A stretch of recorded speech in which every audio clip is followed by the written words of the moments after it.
Assalamualaikum warahmatullahi wabarakatuh. Perkenalkan, nama saya Tia Astaifada dari Manajemen E. Di sini saya akan menjelaskan tentang sumber data dan pengumpulan data.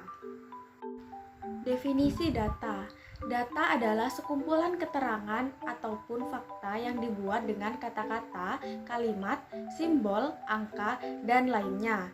Data di sini didapatkan melalui sebuah proses pencarian dan juga pengamatan yang tepat berdasarkan sumber-sumber tertentu.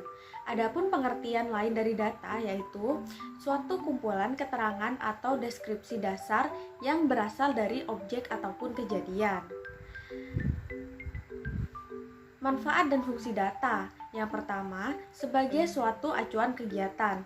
Yang kedua, sebagai dasar perencanaan. Yang ketiga, dasar untuk membuat keputusan. Dan yang keempat, sebagai bahan untuk evaluasi. Yang selanjutnya yaitu sumber data. Data yang diperlukan dalam sebuah penelitian dapat dikumpulkan ataupun didapatkan dari berbagai macam sumber data. Pengertian dari sumber data dalam penelitian adalah subjek dari mana data bisa didapatkan. Apabila penelitian menggunakan metode wawancara ataupun angket dalam pengumpulan datanya, maka sumber tersebut akan disebut sebagai responden, yaitu orang-orang yang merespon ataupun menjawab pertanyaan peneliti. Jenis-jenis data. Yang pertama, data berdasarkan cara mendapatkannya. Jenis data yang pertama yaitu berdasarkan cara mendapatkannya. Ada dua cara dalam mendapatkan data tersebut, antara lain, yang pertama, data primer. Data primer adalah data yang didapatkan dan dikumpulkan secara langsung dari objek yang sebelumnya telah diteliti oleh suatu organisasi ataupun perorangan. Yang kedua, data sekunder. Data sekunder adalah data yang bisa kita dapatkan dari sumber lain yang telah ada sebelumnya. Hal tersebut artinya di dalam data sekunder, seseorang tidak perlu mengumpulkan data secara langsung dari objek yang ingin diteliti. Biasanya jenis data yang satu ini dapat diperoleh dari penelitian sebelumnya yang sudah jadi, baik dalam bentuk grafik, tabel, ataupun diagram. Yang kedua yaitu data berdasarkan sumber. Jenis data yang satu ini memiliki dua macam, yaitu yang pertama data eksternal. Data eksternal adalah data yang diperoleh dari luar organisasi maupun tempat di mana penelitian itu dilakukan. Biasanya jenis data ini digunakan sebagai pembanding suatu tempat dengan tempat lainnya. Yang kedua, data internal. Data internal adalah data yang diperoleh langsung dari suatu organisasi atau tempat berlangsungnya penelitian tersebut. Yang ketiga yaitu data berdasarkan sifat. Jenis data yang satu ini dibedakan menjadi dua, yaitu yang pertama, data kuantitatif. Data kuantitatif adalah data yang didapatkan dengan melakukan sebuah survei sehingga akan memperoleh jawaban yang berupa angka-angka. Data tersebut bersifat lebih objektif. Yang kedua, data kualitatif. Data kualitatif adalah data yang lebih berupa deskriptif, yaitu sebuah data yang tidak berbentuk angka. Biasanya data tersebut dibuat dengan menggunakan simbol, gambar, ataupun bentuk verbal lain. Jenis data yang satu ini bisa didapatkan melalui isian kuesioner, observasi, studi literatur, wawancara, dan lain sebagainya. Yang keempat, data berdasarkan waktu pengumpulannya yaitu data cross-seksional adalah data yang dikumpulkan hanya di waktu-waktu tertentu guna mengetahui situasi pada saat itu, atau juga data yang dikumpulkan secara berkala dari waktu ke waktu untuk mengetahui perkembangan dari sebuah peristiwa selama periode tertentu. Yang selanjutnya yaitu metode pengumpulan data. Metode pengumpulan data yaitu teknik ataupun metode yang digunakan oleh seorang peneliti guna mengumpulkan suatu data. Pengumpulan data tersebut bertujuan untuk mendapatkan informasi yang dibutuhkan untuk mencapai suatu tujuan penelitian. Beberapa metode pengumpulan data yang perlu dipahami yaitu yang pertama, wawancara.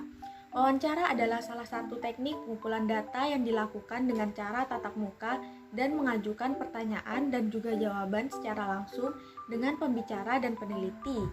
Yang kedua, pengamatan.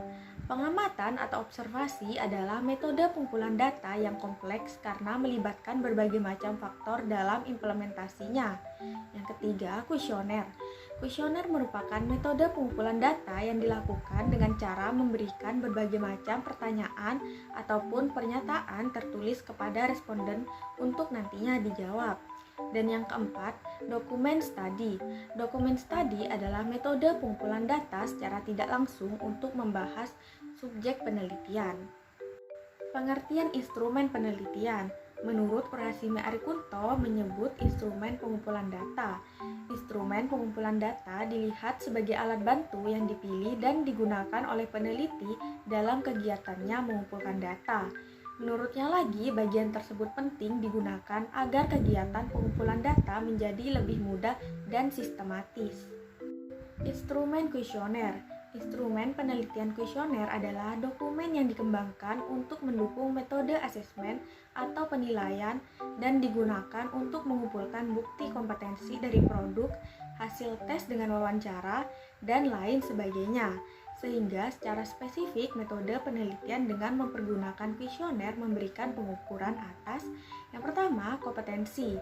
Dalam hal ini, skala pengukuran dipergunakan untuk tingkatan pengetahuan, pemahaman, aplikasi, analisis, sintesis, dan evaluasi. Yang kedua, afektif, yang biasanya dipergunakan untuk mengukur sikap, minat, konsep diri, dan nilai.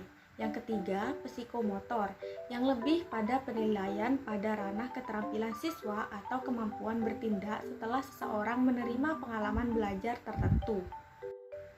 Adapun jenis-jenis instrumen penelitian yaitu yang pertama, tes, yang kedua, wawancara, yang ketiga, observasi, yang keempat, skala bertingkat, yang kelima, dokumentasi instrumen penelitian, yang keenam, forum group discussion, yang ketujuh, eksperimen.